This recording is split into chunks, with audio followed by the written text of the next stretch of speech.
নমস্কার বন্ধুরা, আমার রান্নাবান্না চ্যানেলে তোমাদের সকলকে স্বাগত জানাই। আজ আমি পেঁপে দিয়ে ডিমের কারি বানাবো। অসম্ভব সুন্দর স্বাদের একটি রেসিপি।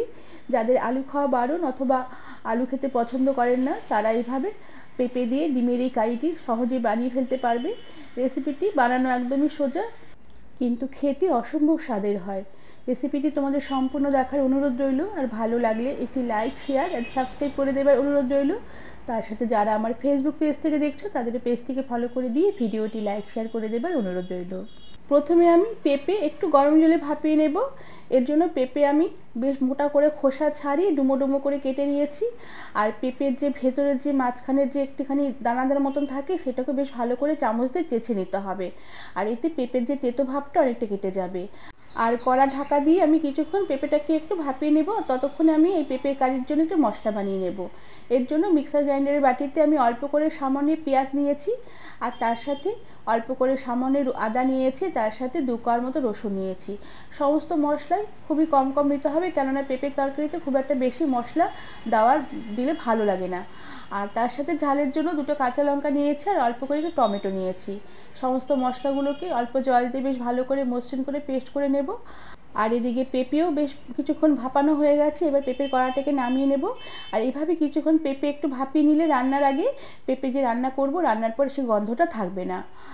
আর এরপরে আমি ডিমগুলোকে ভেজে নেব। এর জন্য আমি 3টে ডিম আগে সেদ্ধ করে নিয়েছি। সেদ্ধ করে ডিমগুলোকে মাঝখানে একটু কাট লাগিয়ে ডিমগুলোকে অল্প অল্প করে চিড়ে দিয়েছি।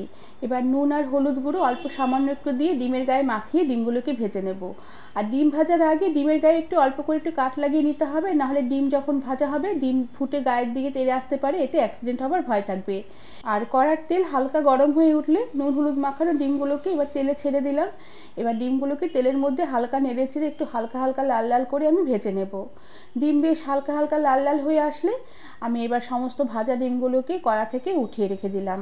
এরপর কড়ার এই তেলেই আমি পেঁপেগুলোকে ভেজে নেব।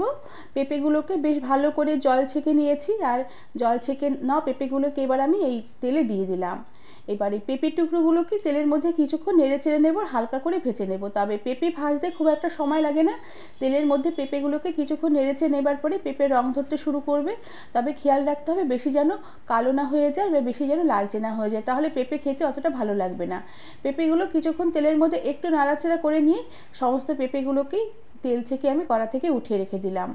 এরপরে এই তেলে আমি বাদবাকি রান্নাটা করব। এই তেলের মধ্যে আমি এবার থেতো করে এলাচ, দারচিনি, লবঙ্গ আর তার সাথে কয়েকটা গোলমরিচ ফোড়ন দিয়ে দিলাম। এবার ফোড়নগুলো সুন্দর একটা গন্ধ বেরোলে আমি যে পেঁয়াজ, রসুন, আদার যে মশলা বেটে রেখেছিলাম, সেই বাটা মশলাটা এবার দিয়ে দিলাম। সাথে মশলার বাটি ধুয়ে সামান্য সামান্য করে একটু অল্প করে জল দিয়ে দিলাম। আর এরপরে দিয়ে দিলাম পরিমাণ মতো নুন, আর তার সাথে দিয়ে দিলাম পরিমাণ মতন হলুদ গুঁড়ো, আর সাথে অল্প পরিমাণে একটু ঝাল লঙ্কার গুঁড়ো দিলাম। যেহেতু পেঁপে একটু জলীয় সবজি আর একটু মিষ্টি মিষ্টি স্বাদের হয়, তাই অল্প করে একটু লঙ্কার গুঁড়ো দিলে ঝালটা একটু হবে আর স্বাদও বেশ ভালো হবে।